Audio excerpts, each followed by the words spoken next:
Secunderabad BRS MP అభ్యర్థి Padmarao Goud GHMC zonal కార్యాలయంలో nomination దాఖలు చేశారు. ఎటువంటి హంగు ఆర్భాటం లేకుండా జోనల్ కార్యాలయానికి చేరుకున్న పద్మారావు తలసాని శ్రీనివాస్ యాదవ్, మాగంటి గోపీనాథ్, కాలేరు వెంకటేష్, ముఠా గోపాల్తో కలిసి నామినేషన్ దాఖలు చేశారు.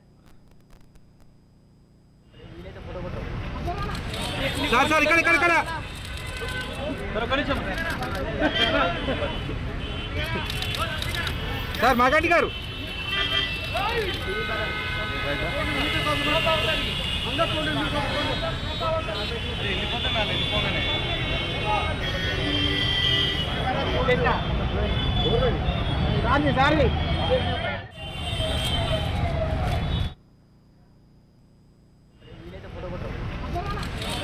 సార్ ఇక్కడ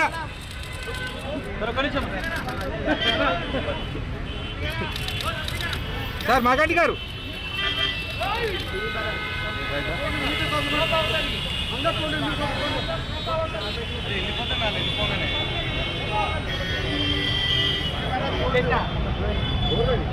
రాజీ